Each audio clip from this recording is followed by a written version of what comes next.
To grow up in America is to live in a land where anything is possible, where anyone can rise, and where any dream can come true, all because of the immortal principles of our nation's founders, inscribed nearly 2.5 centuries ago. On this very day in 1787, our founding fathers signed the Constitution at Independence Hall in Philadelphia.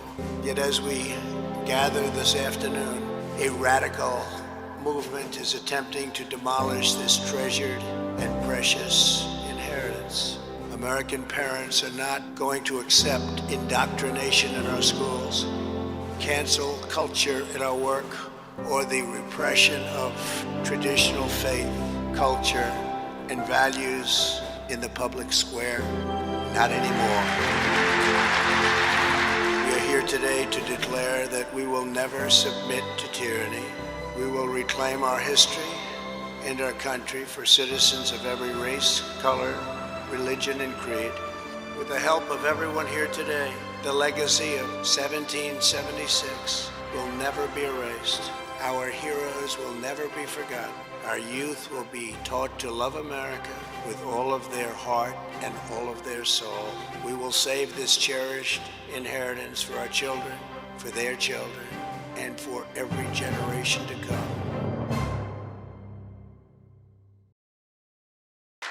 Please. Today is Constitution Day, a day in which we celebrate the work of genius that's preserved in these very halls.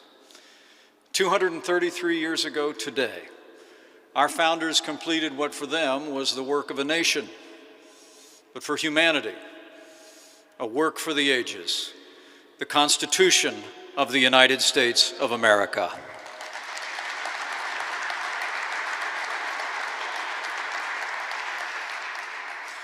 For the first time in history, a government was founded by we the people to form a more perfect union, establish justice, ensure domestic tranquility, provide the common defense, promote the general welfare, and secure the blessings of liberty for themselves and their posterity. John Adams, our first vice president, aptly described our Constitution in his words as, quote, the single greatest effort of national deliberation that the world has ever seen. And so it was. But we all know the summer of 1787 didn't just happen. It was preceded by the summer of 1776 and the signing of our Declaration of Independence, whose magisterial words continue to echo into our time, that we as Americans hold certain truths to be self-evident, that all men are created equal and endowed by their Creator with certain inalienable rights, and that among these are life and liberty and the pursuit of happiness. With those words, America laid the foundations for a government whose purpose, in the words of President Abraham Lincoln, was, and I quote, to elevate the condition of men, to lift artificial weights from all shoulders, to clear the paths of laudable pursuit for all. As the words inscribed on the walls of these national archives read, this building holds in trust the records of our national life and symbolizes our faith in the permanency of our national institutions. The Declaration of Independence and the Constitution are the greatest charters of freedom the world has ever known.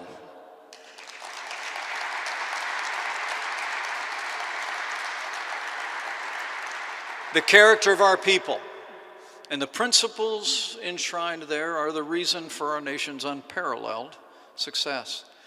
And they remain the greatest bulwark against tyranny in history. And the reason is simple. Our founders knew history. Sadly, we live in a time when too many are forgetting history today.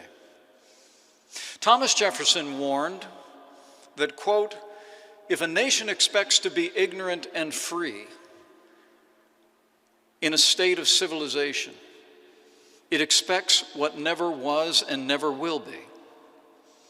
But sadly, we live in a time when some seek to erase our history and deny our nation's relentless march toward a more perfect union.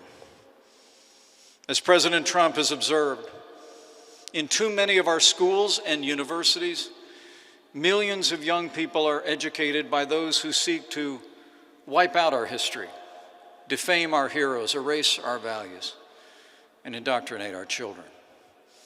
But we gather here today, soon to hear from the President of the United States, as Americans who are committed to affirming the greatness of this nation and the ideals of our founders.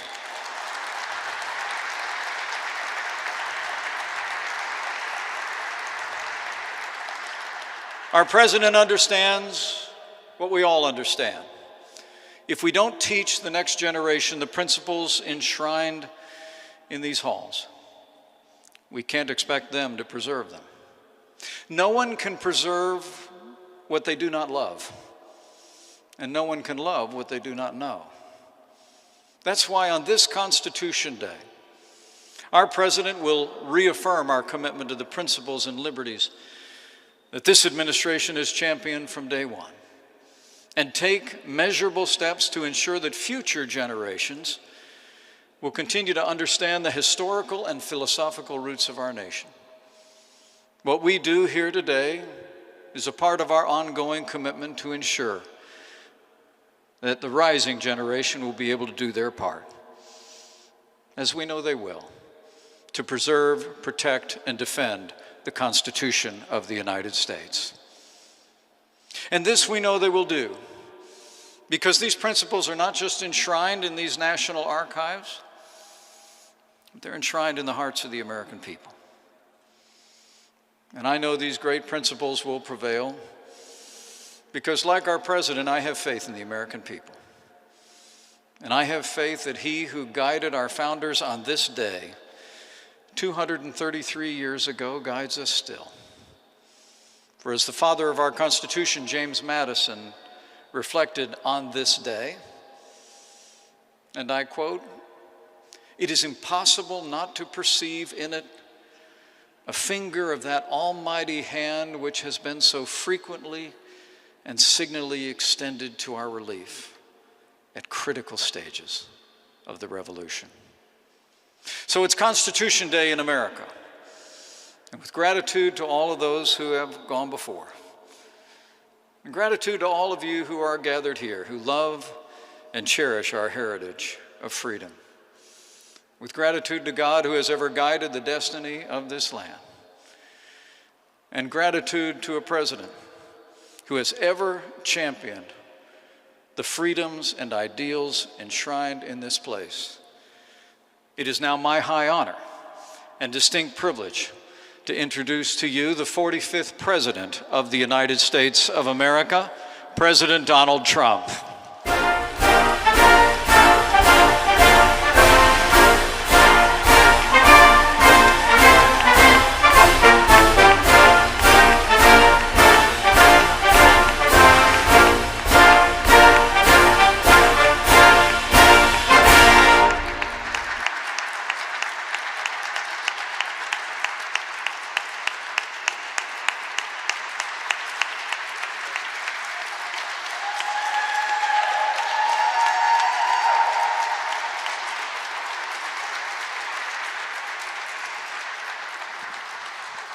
Thank you very much. Thank you, Mike, great Vice President. I'm truly honored to be here at the very first White House Conference on American history, so important. Our mission is to defend the legacy of America's founding, the virtue of America's heroes, and the nobility of the American character. We must clear away the twisted web of lies in our schools and classrooms and teach our children the magnificent truth about our country. We want our sons and daughters to know that they are the citizens of the most exceptional nation in the history of the world.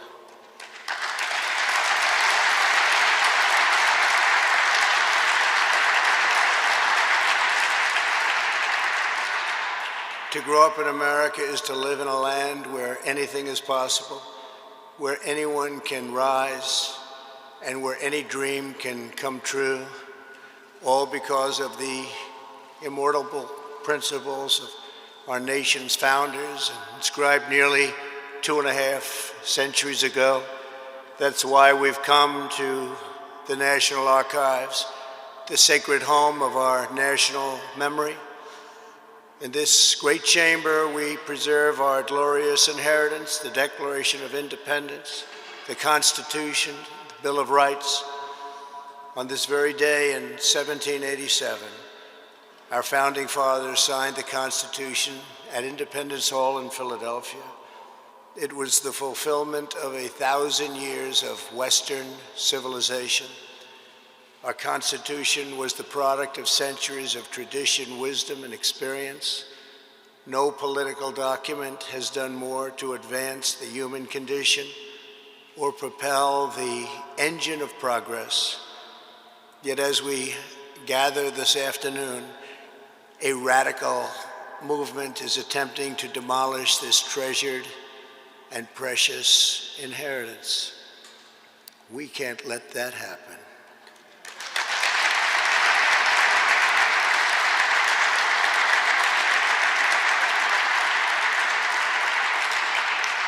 Left-wing mobs have torn down statues of our founders, desecrated our memorials, and carried out a campaign of violence and anarchy. Far-left demonstrators have chanted the words, "America was never great." The left has launched a vicious and violent assault on law enforcement, the universal symbol of the rule of law in America. These radicals have been aided and abetted by liberal politicians, establishment media, and even large corporations. Whether it is the mob on the street or the cancel culture in the boardroom, the goal is the same: to silence dissent, to scare you out of speaking the truth, and to bully Americans into abandoning their values, their heritage, and their very way of life. We are here today to declare that we will never submit to tyranny. We will reclaim our history and our country for citizens of every race, color, religion, and creed. The radicals burning American flags want to burn down the principles enshrined in our founding documents, including the bedrock principle of equal justice under law. In order to radically transform America, they must first cause Americans to lose confidence in who we are, where we came from, and what we believe. As I said at Mount Rushmore, which they would love to rip down and rip it down fast, that's never going to happen. 2 months ago, the left-wing cultural revolution is designed to overthrow the American Revolution. As many of you testified today, the left-wing rioting and mayhem are the direct result of decades of left-wing indoctrination in our schools. It's gone on far too long. Our children are instructed from propaganda tracks like those of Howard Zinn that try to make students ashamed of their own history. The left has warped, distorted, and defiled the American story with deceptions, falsehoods, and lies. There is no better example than the New York Times totally discredited 1619 Project. This project rewrites American history to teach our children that we were founded on the principle of oppression, not freedom. Nothing could be further from the truth. America's founding set in motion the unstoppable chain of events that abolished slavery, secured civil rights, defeated communism and fascism, and built the most fair, equal, and prosperous nation in human history.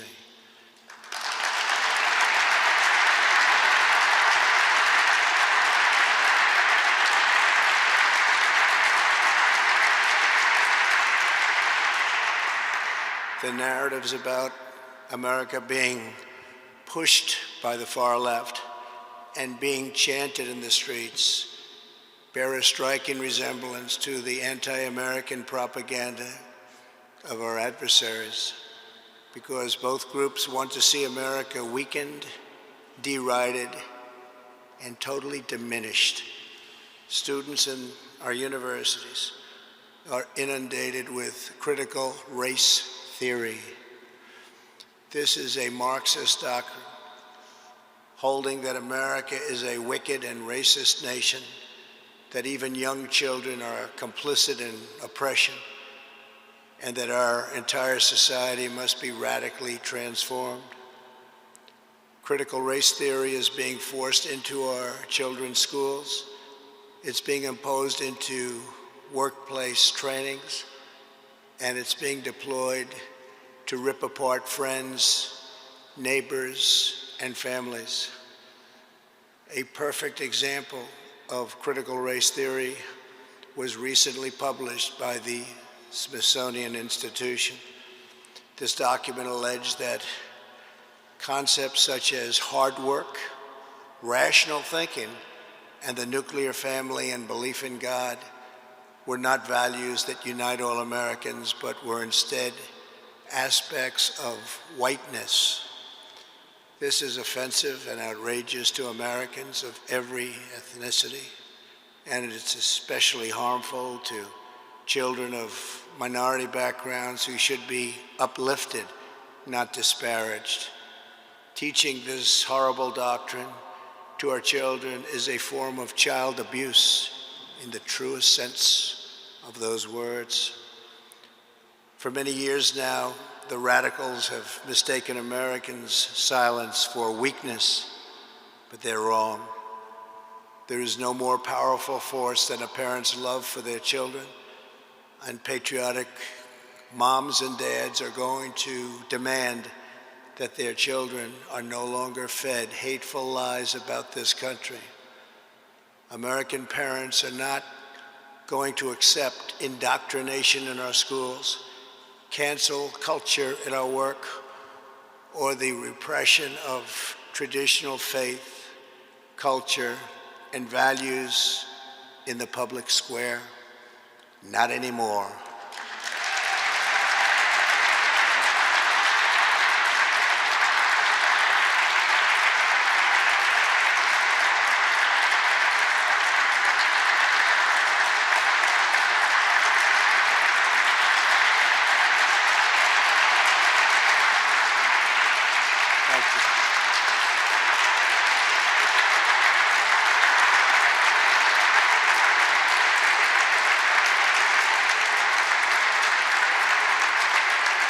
Thank you.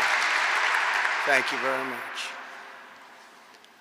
We embrace the vision of Martin Luther King, where children are not judged by the color of their skin, but by the content of their character.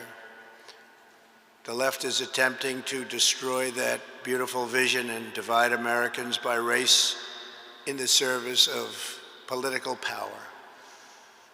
By viewing every issue through the lens of race, they want to impose a new segregation, and we must not allow that to happen. Critical race theory, the 1619 Project, and the crusade against American history is toxic propaganda, ideological poison that, if not removed, will dissolve the civic bonds that tie us together, will destroy our country. That is why I recently banned trainings in this prejudiced ideology from the federal government and banned it in the strongest manner possible.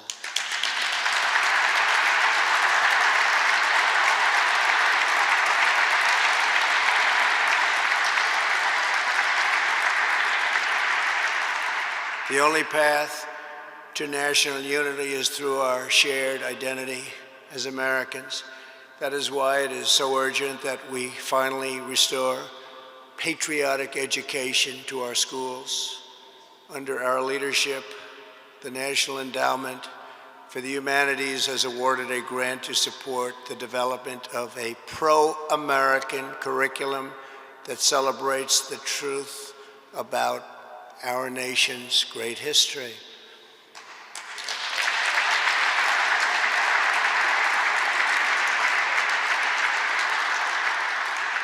We are joined by some of the respected scholars involved in this project, including Professor Wilfred McClay. Wilfred, please. Thank you very much, Wilfred. Thank you. Dr. Peter Wood of the National Association of Scholars. Dr. Peter. Thank you. Thank you. And Ted Rebarber. Thank you, Ted. Thank you very much, Ted.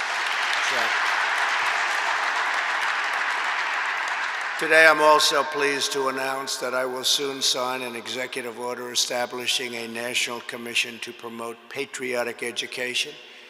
It will be called the 1776 Commission.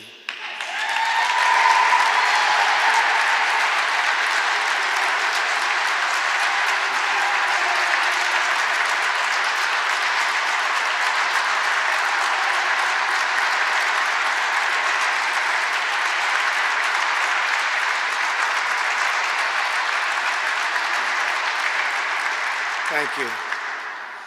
It will encourage our educators to teach our children about the miracle of American history and make plans to honor the 250th anniversary of our founding. Think of that, 250 years.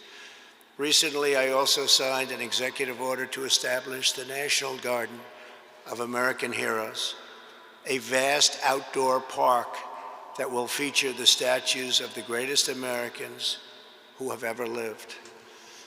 Today I'm announcing a new name for inclusion.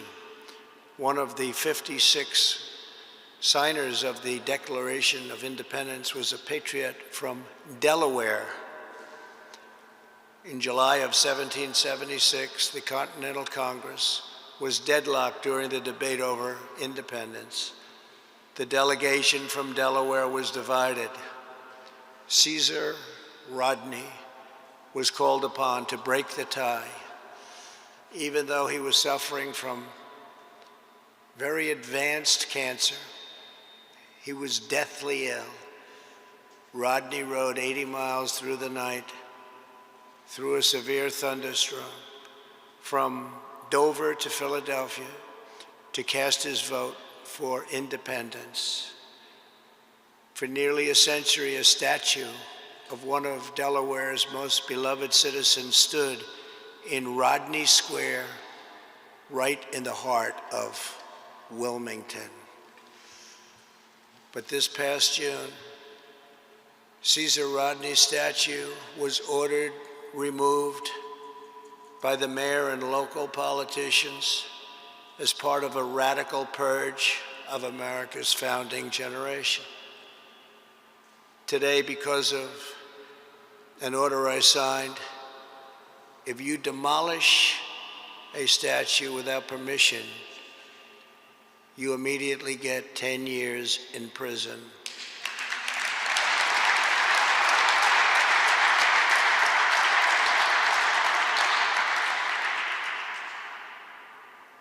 And there have been no statues demolished for the last 4 months, incredibly, since the time I signed that act.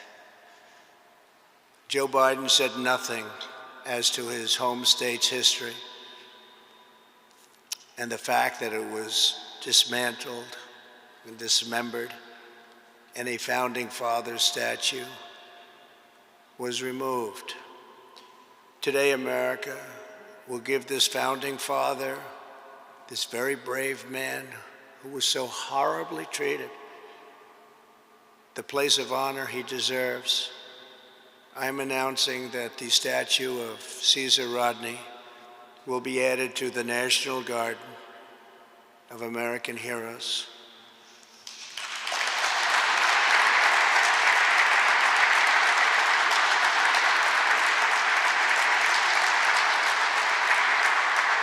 From Washington to Lincoln, from Jefferson to King, America has been home to some of the most incredible people who have ever lived. With the help of everyone here today, the legacy of 1776 will never be erased. Our heroes will never be forgotten. Our youth will be taught to love America with all of their heart and all of their soul. We will save this cherished inheritance for our children, for their children, and for every generation to come. This is a very important day. Thank you all once again for being here. Now I will sign the Constitution Day proclamation. God bless you and God bless America. Thank you very much.